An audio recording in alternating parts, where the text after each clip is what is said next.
Saudara-saudara kasih Tuhan kita Yesus Kristus, sebelum kita masuk dalam membaca dan perenungan firman Tuhan pagi hari ini, kita satu dalam doa. Kita berdoa.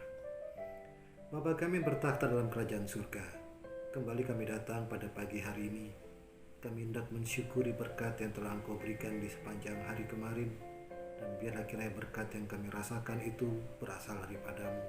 Hingga akhirnya ketika kami beristirahat dan kami Engkau bangunkan di pagi yang indah dan cerah pada saat ini, kami dapat mensyukuri berkat yang telah Engkau berikan bagi kami. Dan saat ini kami akan masuk di hari yang baru, tetap masih di situasi dan kondisi di mana bangsa dan negara kami tengah dihantui dengan virus corona.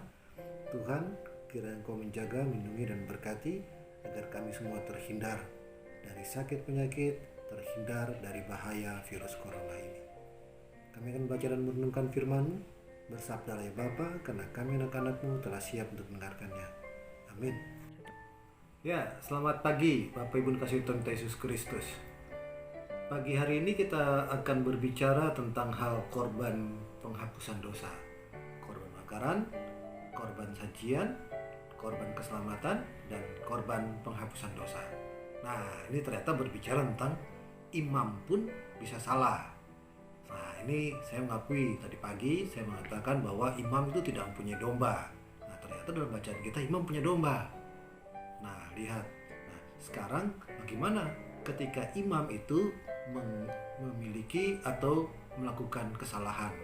Kesalahan imam tidak sama seperti kesalahan orang pada umumnya.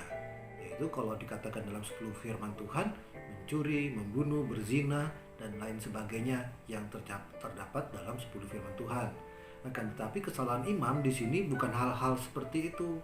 Kesalahan imam yang diceritakan dalam Imamat pasal 4 ayat 1 sampai dengan 12 ini menceritakan ketika seorang imam melakukan kesalahan dalam hal pelaksanaan ibadah, pelaksanaan ritual ibadah. Itu ketika imam melakukan kesalahan, apa yang terjadi? Maka umat pun akan salah. Oleh karena itu dikatakan pada ayat yang kedua, katakanlah kepada orang Israel apabila seorang tidak dengan sengaja berbuat dosa. Tidak dengan sengaja berbuat dosa. Tandanya adakah dosa yang tidak disengaja? Ternyata dalam bacaan kita ada, karena hal kesalahan daripada seorang imam dalam menuntun peribadahan. Nah, saudara-saudara yang kasih Tuhan kita Yesus Kristus, ketika membaca dan merenungkan firman Tuhan pada malam hari ini, saya teringat akan kata dosa dalam bacaan kita. Mengapa sedikit-sedikit dosa? Mengapa sedikit-sedikit dosa? Pelanggaran yang dibuat oleh para imam, dosa. Pelanggaran yang dibuat oleh para umat pada waktu itu, dosa. Mengapa? Karena orang Israel dituntun oleh Allah, dan Allah menjadi pemimpin atas Israel, atau dikatakan dalam istilah teologinya adalah teokratis, di mana Allah menjadi pemimpin atas Israel. Dan Taurat itu adalah tuntunannya 10 firman Tuhan. Dan ketika melakukan pelanggaran, maka dikategorikan dosa. Berbeda dengan saat ini, ketika kita melakukan pelanggaran, menyakiti hati seorang, membunuh, dan lain sebagainya, kita akan masuk dalam delik hukum.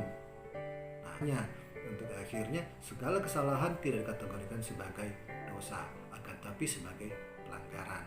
Dan firman Tuhan pada pagi hari ini mau mengatakan kepada kita, ketika engkau melakukan kesalahan, apakah engkau memohon ampun kepada Allah atau kau membiarkan saja itu berlalu? Karena kau berpikir Allah sudah lebih dahulu mengampuni dirimu.